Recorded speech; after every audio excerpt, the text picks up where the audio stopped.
Hey everyone, and welcome to the review this time of the dhb Dorica carbon road shoe.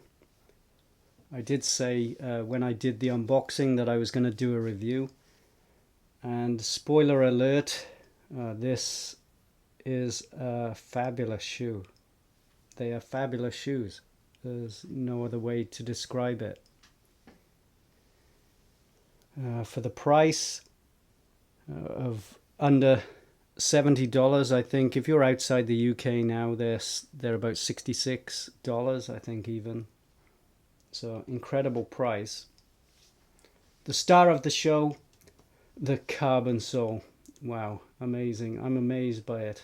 It's so stiff. Yeah, I haven't had many carbon road shoes, but I own Shimano RP9 road shoes, which have a stiffness rating of 10. And I can tell you now, if they are a 10, these are easily a 12 or a 13. They are just amazing. I've done 3 rides with these shoes, 130 kilometers the first ride. I know you shouldn't do that, with new shoes, but I thought I'd try them out. The second ride, 60 kilometers. And the third ride was 103 kilometers. So yeah, it's only a few rides, but I think they've been decently tested. Over those kind of distances, you would know whether they're going to be comfortable or not. The sole, like I say, fabulous. It's just so stiff, and the shoe is so comfortable. I got nothing bad to say about that. Stiffness, comfort. Those are the 2 keys of this shoe. If you want something stiff yet comfortable, and also you're on a budget, yeah, this is the shoe for you. I'm not saying this like I'm going to get some kind of kickback or anything like that. I'm getting nothing from this. I'm just giving you my honest review. I think some things about this shoe are better than my RP9s, which cost 3 times more. Yeah, that's a boa dial, and it has a Velcro strap across the toes. So it's a different fastening system, but you cannot compare it, I suppose, in the way that it fastens. Laces, I'm a bit skeptical about, or I was skeptical about laces. I didn't find really any problems. The heel area, the only problem I found with these, and it was only on the first ride, was this area here. I don't find it that firm. I know that probably contributes to the comfort, but there needs to be something, I think, a little bit harder here, and this part here is really soft. So yeah, you get a comfortable shoe, but on my first ride I didn't feel really locked into the shoe, but I think that was because of me as well. I've never had any experience with laces, to be honest, on road shoes. And so I didn't know how tight to do it. And on the first ride I had to stop, get off my bike. That's the downside to laces. And then tighten it up again. But the second and third ride I didn't notice that so much. It kind of disappeared. Basically because I knew how much to tighten them. And then I found them good. But if I was the designer of these and I was the company owner, or the person making them, if they want any kind of feedback, here I think is not stiff enough. And some kind of cat tongue material here, like many manufacturers are doing these days, to stop your heel lifting. Not that I felt like that, but I think it would give you that more locked-in feeling, if you know what I mean. With my Shimanos, I feel locked in. Let me just bring that in. This is the Shimano RP9 that I have. And this, this heel box here is, much stiffer. It's like hard plastic. And this material here is very grippy. And then when you tighten up the boa dial, you do feel like your foot is locked in. But there is also a negative about these. The BOA dial does come loose over time, and then you have to tighten it up again. That's what I found with it. But yeah, we are comparing two shoes, one under $70, one about $250. You're talking a third of the price with the DHB.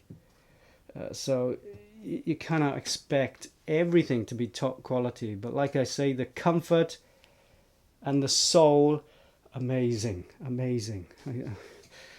I know it sounds like I'm gushing a bit over the shoe, but I'm so shocked by it. Actually, this here, the ventilation, I did say to you that there's not a lot of ventilation only here, and you can notice that. It is definitely a warmer shoe than the RP9. But that could also be a good thing if you want to ride in the early spring with these. If you want to ride in the autumn or the winter, you're going to have a warmer shoe. So there are positives as well. If you are living in the UK, I don't think you'll have any problem with these in any time of the year, because I'm, like I say, I'm British. I know the climate there.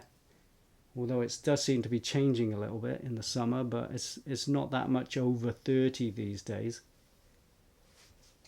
Korea, where I live, 35, 37 easy, 38, 39 sometimes.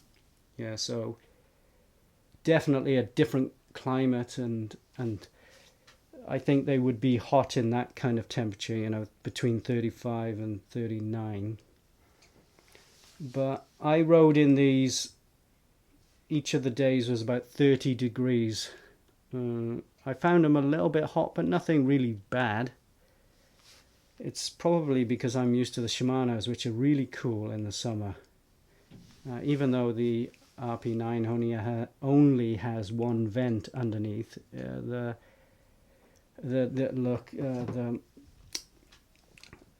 actual upper of the shoe, there's just so much ventilation here, and you do notice that, and in the tongue there's ventilation as well.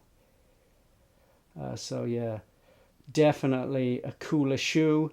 You do feel more locked in, I guess, but again, you gotta consider the price of this. You're not going to get all of these features at that price. It's just not possible. No company can do that. So yeah, the pros of this shoe: carbon sole, incredibly stiff. I think anyway. Comfort, incredible. The negatives: ventilation. Even you got 3 vents underneath. I didn't really notice those that much. But the upper is a little bit warm, and maybe like the heel, you might not get that locked in feeling. But I think just for general riding, criteria, well, not crits, actually, like long rides with friends and group rides, I don't think you're going to have any problem. Personally, if you are a racer and you're doing crits, I wouldn't recommend this. I still think, even though I've never tried it, I imagine that the dual boas are still the best system out there. I can't see anybody. Well, people might argue that laces are just as good, but I wouldn't agree with that. But for an everyday shoe, for a sportif or something like that, riding long distances with friends, I actually had no problem on the whole of the 3 rides. No problem at all. Just on the first day I had to stop and tighten the laces more, and that was due to me more than the shoe. I didn't know how tight to do it, to make it comfortable, but I did have to stop and get off the bike, and that's the negative, isn't it? But there we are. That's the way things are. But yeah, a great couple of positives there, some negatives. Great price, great shoe, highly recommended. If you got just a little bit of spare cash, buy a pair, take a punt. It's a bargain. I recommend it. Thank you. See you next time, guys. Bye.